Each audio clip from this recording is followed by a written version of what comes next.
The Permanent Secretary of Federal Ministry of Aviation, the directors here present, the transaction advisor to this very important project, the interim CEO and interim members of board of this airline, my friends, gentlemen of media, good afternoon to you all. Thank you very much for your patience. I think we can explain the reason why this is happening at this hour earlier on, and apologies was accepted resoundingly from you. So here we are. The journey began by the Nigerian people electing a government or electing a president, President Muhammad Buhari, who is a leader of this government and who came with a clear-cut program, projects, and objectives of government. From the aviation perspective, the president is clear as to what he wants to achieve. And so when we came in, we did a market survey to tell us the status of the industry during the transition to power and shortly after. We commissioned Masses Avia Solutions, part of GE, and they brought out a study. Luckily, there were studies done before us, IOS study, Political reports, and many other reports within the industry. So we didn't arrogate wisdom to ourselves. We decided that with those documents, with what we know in the industry, we chartered out a roadmap, which is very popular with you. And thereafter, we called for stakeholder conference, and we had about a series of them, about 6 so far. The first one was at Musa Yaradua Center, and we reeled out what we intend to achieve and our roadmap. Part of those things that we intended to achieve was setting up of a national carrier. But the national carrier, at the onset, we said it would be a PPP project, public-private partnership project. And the public partnership project in Nigeria is guided by an institution, which is the Infrastructure Concession Regulatory Commission, ICRC. And they have the set rules and objectives, and they have guidelines and timelines, and they have their documents with which we refer to at all times to establish or to carry out any PPP project, of which the national carrier is one. So the intent and purpose of this press briefing is to tell you how far we have come, where we are, and what is going on with the national carrier, and where do we want to go. So, because it's a PPP and because we decided to do it, the starting point was an invitation to bid for the ownership of the national carrier, which is named Nigeria Air, under the ICRC. And it was published in The Economist and in several local newspapers on the 5th of March, 2022. With the deadline for the request for proposal set for 10th of May 2022, and for some reason, we extended it to 10th of June through another publication within Nigerian papers, so that we're able to achieve our goal more proactively. And I'm happy to announce that from the records of ICRC, Nigeria is perhaps the first country in the world that set up a portal where everything that has to do with PPPs are posted there. So the transparency is unparalleled. Every single thing you're doing or PPP is uploaded on that web portal of ICRC, including this, or particularly this, or one particular this.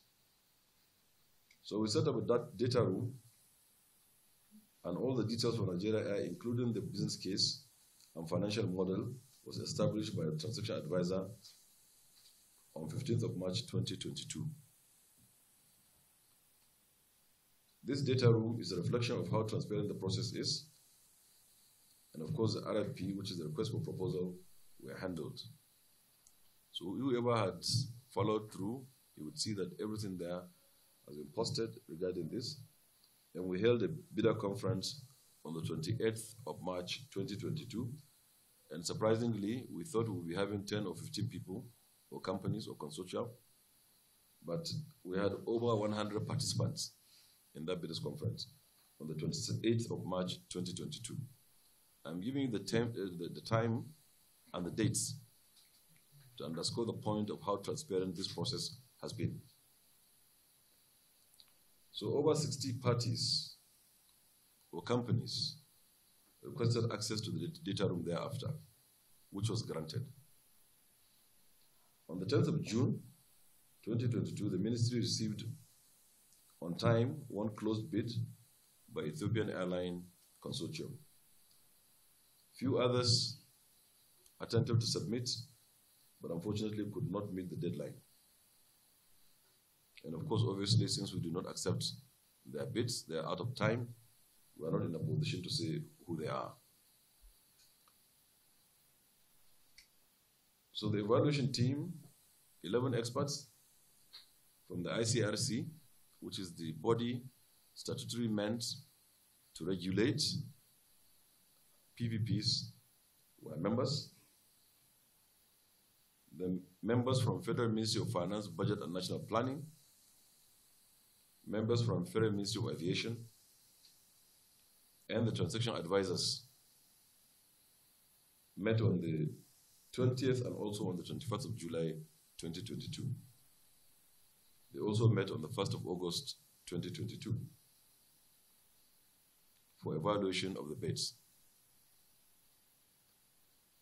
The Ethiopian Airline Consortium bid was formally opened in the presence of the Ethiopian Airlines rep and checked that all the bids that were sent closed and sealed at that point by 11 a.m.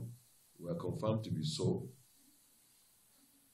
And then they opened and started the technical bid. The financial bid was opened again under observation of the rep of Ethiopian Airline Consortium on the 21st of July 2022. All 10 forms therefrom, as required by the request for proposal, were evaluated by this team. And unanimously, the assessment team cleared the technical bid, which had a total score of 89%, which means 89 out of 100. In a further meeting on the 1st of August, the team assessed the financial bid and further graded it with a score of 15%. No, sorry, I beg your pardon. 15 marks out of 20. 15 marks out of 20. I beg your pardon. So the Ethiopian Airline Consortium got a combined score, technical and financial bid, of 86.7%. 86.7%. The Ethiopian Airline Consortium was declared the preferred bidder, and the evaluation team will then proceed with the due diligence of the consortium. This has been achieved. Due diligence was carried out. Then contract negotiation between the preferred bidder and the federal government.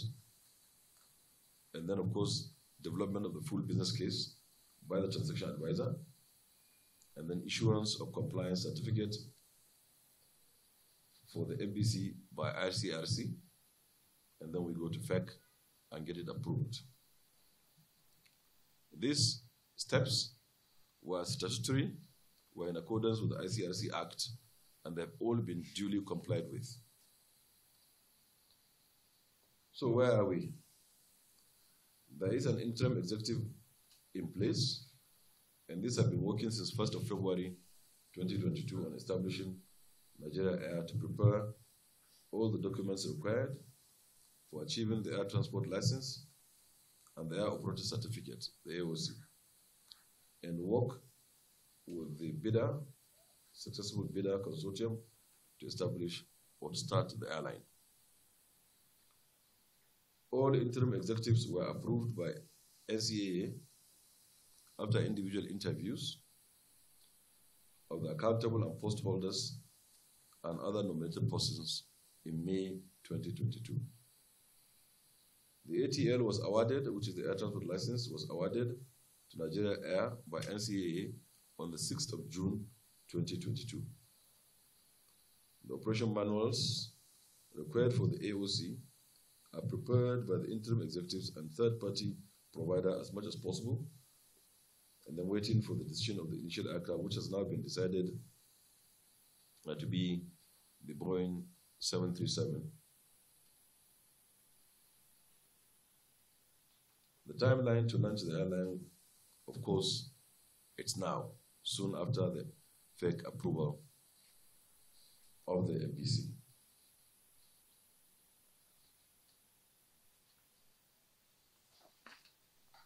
So the Nigerian carrier, or the national carrier Nigeria Air, which is a PPP, is being launched soon, as described, and with ownership structure described, which is the Ethiopian Airline Consortium having 49%, and they come with Mrs. MRS, Mrs. Sako, and other institutional investors.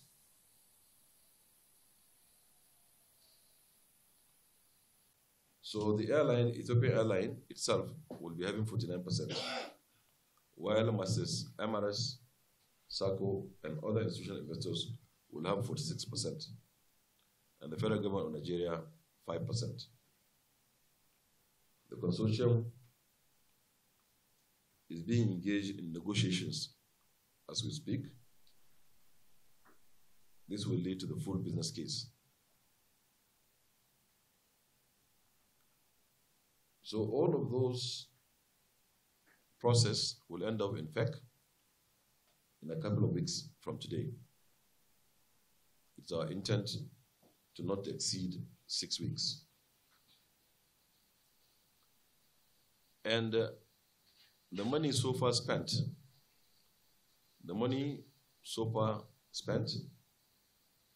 from the beginning of all this, including the transaction advisory fees. Remember, we've been on this since 2016. So all of the money spent is under 400 million naira. 400 million naira. All of the money spent, it is not the 14 billion as said by Guardian newspapers.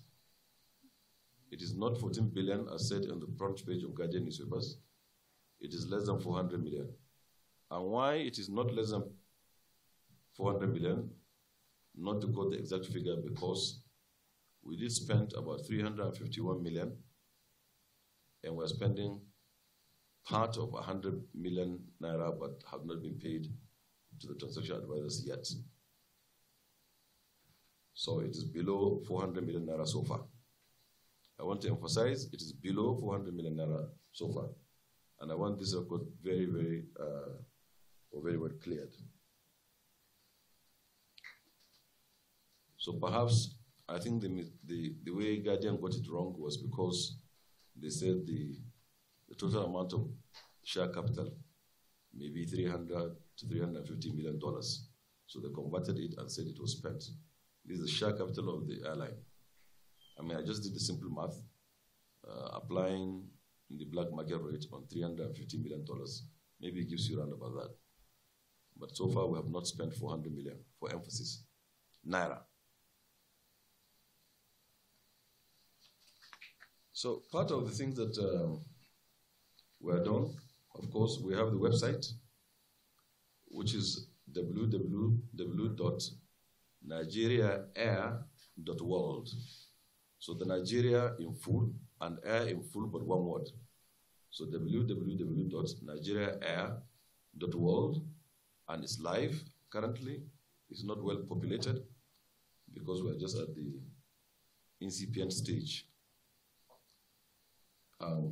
We have the IATA 2 letters, which is NW, November Whiskey, and the ICAO 3-letter, November Whiskey Bravo. This has been secured and given by ICAO. We can confirm that. And NW from IATA, as soon as the AOC is alive, it will be given. It is a very exciting moment for us. Reason because the two selecting Ethiopian Airline consortium is connecting the two most populous countries of Africa. It is connecting the two most populous countries of Africa. Ethiopian Airlines themselves are well above the 200 aircraft mark.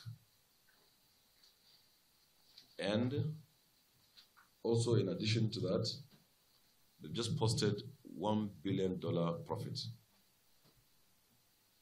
Even though they are 100% owned by the Ethiopian government, but government have no control in their management, no step-in right into the management, as also this airline will have no step-in right of government, and there will be no control of management whatsoever of this airline, totally private sector. The investors will decide who manages this airline.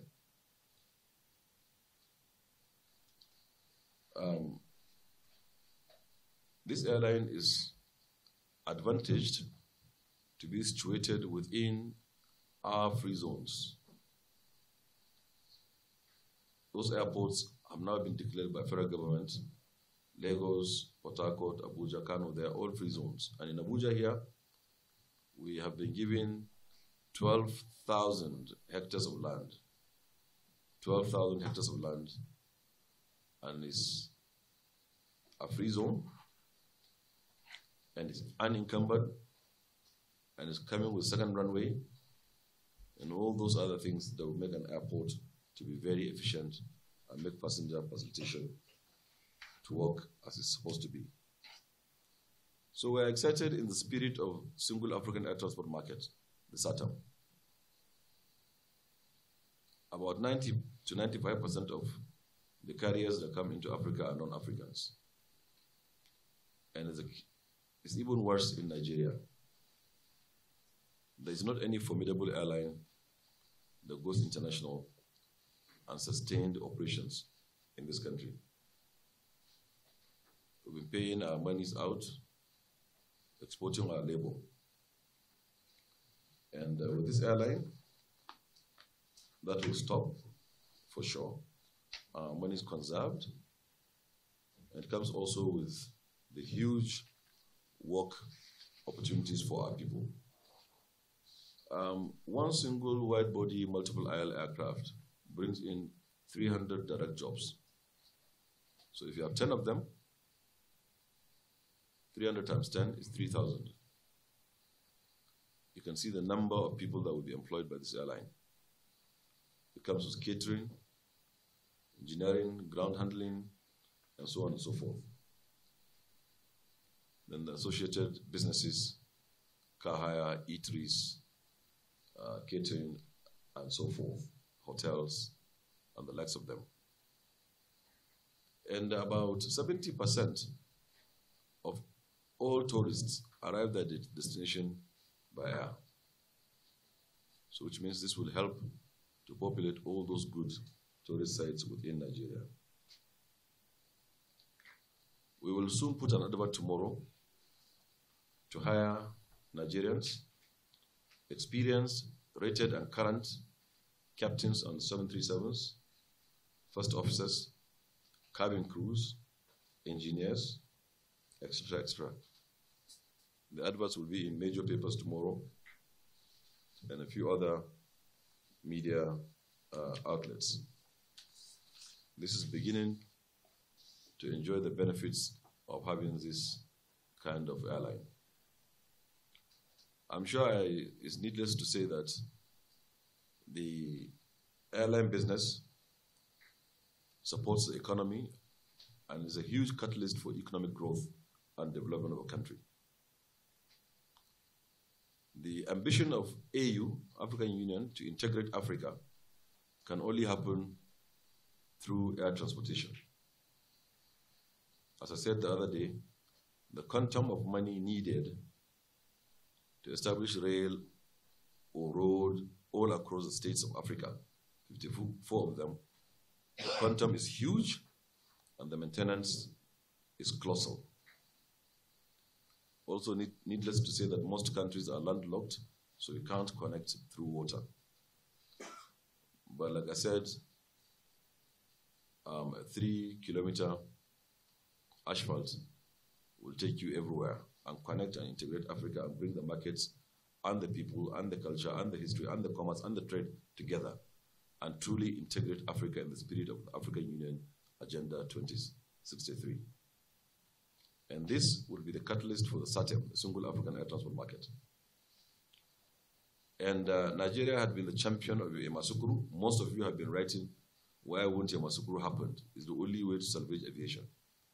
Yamoussoukro decision and declaration transformed into the SATEM, and it is happening now, and those who have strong airline and strong aviation industry will take the benefits of this initiative of Africa.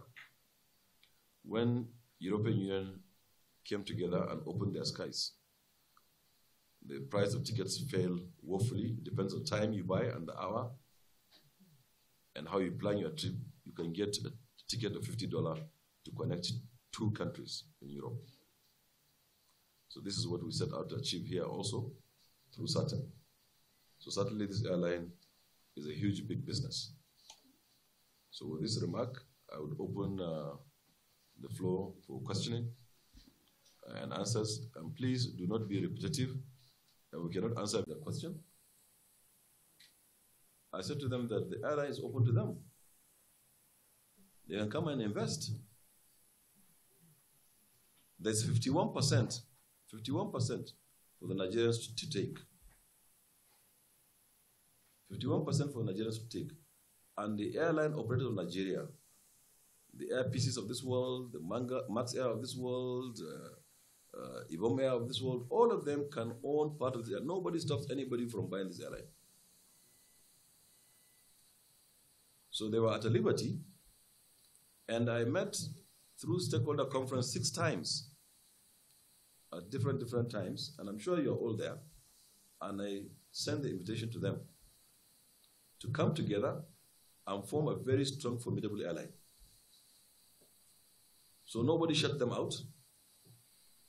They chose this fiefdom thing to this, I own it by myself as alter ego thing to continue. Well, I'm old enough. Of course, sorry, Captain Dako, I know you're older in the business, but I'm old enough to be here when the airline business was liberalized. Nigeria Airways was existing, and other airlines were existing. What happened to all those airlines from the time they were liberalized? We saw Cabo, Okada, Kwalkwal, Harka, Hako, Bellevue, ADC, all of them. All of them came and went. We saw all of them also attempting to go to international routes. We saw Medview. We saw ADC. We saw ARIC. We saw all of them. They came and went under. And nobody denied them to continue to do their business till tomorrow. It is on record that there is no one that applied for any route that I, as minister, denied. Nobody applied to bring in any airplane, so long as it is airworthy and within our own criteria And I denied. And perhaps, I don't know, I may be the only minister that did that. This ministry, under our leadership, with the supervision of President Muhammadu Buhari, has done everything possible to make Nigerian Airlines to do business, to make it easy for them. I had taken personal trips to UK, to Dubai, to China, Beijing, everywhere, to ensure that Nigerian carriers are allowed to go, including the west coast of Africa, including southern Africa, and all over. And I had given Air Peace more than what they can handle in terms of routes. How many airplanes do they have at the moment, currently? How many? I don't know. 3? The 777s? Or 2? I don't know. Or more than they could have 5. And they have, they assume they even have 10. With the London routes, New York routes, Beijing routes, Dubai routes, Joburg routes, all are given to them. The truth of the matter is that it is high time Nigeria takes advantage of the 200 million people market we have at the center of Africa, equidistant from all locations, rising middle class, propensity to fly is high in Nigeria, affordability is high, and it's high time that we establish something that is very strong, very, very strong to take advantage of this. Otherwise, other countries will keep taking advantage of us. Just recently, the industry also almost came to a halt because we had $480 million block funds for foreign airlines. In 2016, when we came in 2015, in 2016, the country was under recession, and we were owing this airline $600 million. $600 million. And President Muhammadu Buhari approved those $600 million to go out of the country to the airlines. If we have developed capacity, the money, at least 50% will remain in here. So airline business is not a one-man show. An airline business is a serious, precise, exact science and art. Being a pilot or an engineer or a lawyer does not make you the best manager of an airline. You have to have the attitude, the aptitude, the knowledge, the experience, the presence to be able to do this. There are people who are meant to do this business. So with maximum respect, nobody will restrain any airline, any local airline from growing if they so wish. They can find funding, they can invest, they can find aircraft. The more the merrier. How many international airlines do you have in the States? How many? How many airlines do you have even in UAE, a small country of 10 million people? How many? How many do you have in Saudi Arabia? 20, 25 million people. So you can have as many airlines as possible, but we as a government are conscious of our own responsibility to establish a strong carrier befitting of the 200 million people that we have. Something that is here to stay, something that has all the private sector involvement in it, done through the science and art of it, established in accordance with international convention, and for it to stay. We don't want another Kolkol or another Harka Hako or another Okada or Kabo to happen. We want something that Nigerians will benefit from. We think that this is the moment when Nigeria will grow and take advantage of our position, especially with the coming of SATEM. And we're still inviting these airlines, because this airline, Nigeria Air, will ultimately be listed, and people will buy shares from it. So they're not denied, and it's just that the government cannot fold arms and continue to see how much is the ticket of first class from here to UK. So 7 million, they said. Economy class from here to Dubai, 2.2 million people, Naira. The cost of ticket from Abuja is more expensive than the cost of ticket from Accra. Accra is farther. You're burning more fuel to go there. And the cost of the way airlines are being set up in Nigeria, there are many things that are prohibitive. Part is funding itself. 2 is governance. 3 is structure. 4 is business plan. There's no way that you can compete with the kind of aircraft that we are flying here in the country, to compete with new generation aircraft that people are flying that are burning 1/4 of the fuel that our own kind of airplanes are burning. I cannot see someone, well, I don't know, but you can hardly find someone who would put in $1 billion onto this airline, or $1.2 billion, and get it at the bank rates in Nigeria and be able to do business as well. And it's not only just own an airplane and flying it from point A to B. There's a lot to do with the airline business more than that. You talked about something very significant, the maintenance, the MRO, which also, by next week, we'll also unveil it like we're doing this one. And we found the partners, we found the people to establish it. So it's going to happen and it will work. I just don't want to be mixing them. Let this go into the news. The ministry has written to the UK CAA, and our officer had been there. It's the UK CAA that refused to grant airpeace access, and which we are working as a ministry through our bilateral service agreement to ensure that they have. We are not going to stop any airline in Nigeria, airpeace, Maxair, whatever, from going international or going any route they so wish. In fact, the intent and purpose of me being a minister and the ministry is to help support businesses so that they can continue to provide the service we need and employ our people. Between the first and the third year, running into the fourth, we will have up to 30 aircraft. We will begin with single aisle 737s, and then later also we add 787. These 737s are the type that can go further, if you like, extended range, and then we will add the 787. Is the intent of the business case to have up to 30 aircraft in the third year running to the fourth. This aircraft will be, of course, available. We are negotiating to bring in 6 737s and 2 787s to start. So you will see between 1 and 3 aircraft that will do the demonstration, which is required by law, to get the AOC.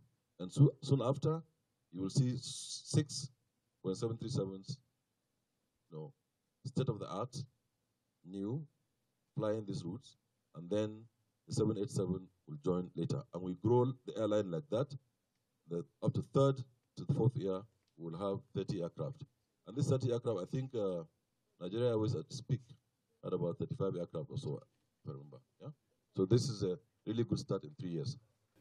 The 51% belonging to Nigeria, 5% government, 46 included NACO, MRS, and some other institutions. SACO, MRS, and some institutional investors.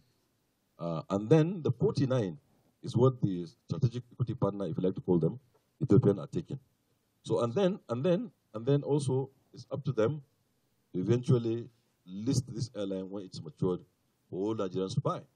The business case that we had established, we told you that the airline is about $350 million US. Okay, so this is the shareholding, or if you like, up initial shareholders of the company. So we just want to understand. If you take a percentage, 5%, for example, it is 5% of that money that we've said. But what the airline will become in the next 6 months or 1 year will be much more than that. So when they are going to list, of course, it's going to be much more than that. But there are documents. In that document, we will spell the number of airlines that we want to go to that country and vice versa. So it's not a big deal. It's been happening already. How many come from UK? How many come from UK? 2. How many do we have from UAE? 2. So you can have many airlines to go to many places and come back. But the bottom line is we are not setting up an airline to go and leave people in London or in Dubai or in Joburg, as it is before. And he raised a very, very important and key thing that I didn't say, Captain Dako, that when the standards are high, everybody comes up. Everybody comes up. So you have more improved service, and the passenger will benefit. And the more the merrier. The intent and purpose of putting and setting up a very well-structured airline, in the true sense of airline, is such that the passenger experience will be more than before, and the options will increase, and the prices will come down, especially when you open your skies. It's a limited liability company established in Nigeria, with shareholders 51% Nigerian, with 49 strategic equity partners. When this company, Nigeria Air Limited, is leasing an airplane, it does not restrict the company to must lease from Ethiopian Airline. It's a misconception. They can lease aircraft from anywhere. They can buy aircraft from anywhere, anybody. The best offer they get around the world is what they take. Ethiopian are not the only, in fact, they are not the majority shares of the airline anyway. So in taking decision as to where to lease, or where to buy eventually, or where to lease to own, it doesn't have to be Ethiopian. Ethiopian Airlines doesn't manufacture aircraft. They don't. They do not. The Boeings, the Airbuses, the Raytheon and the Bombardier and all of them are the manufacturers of aircraft. And that's where you can buy. And there are leasing companies around the world. We are setting up one here in Nigeria as well. By next week, you hear it. And so leasing the aircraft must not be from any of the consortium members or any of the owners of the, it doesn't have to go through an owner of the airline. No. And I want to caution here also that there had been an airline in Africa, without calling the name, where the owners became the contractors of the airline. Okay? They will take contract to buy the aircraft and bring up, or buy the engine and bring. No. And this is one of the things that will not happen in Nigeria because it's a limited liability company, partnership, PPP, people put in their money, they don't joke with it.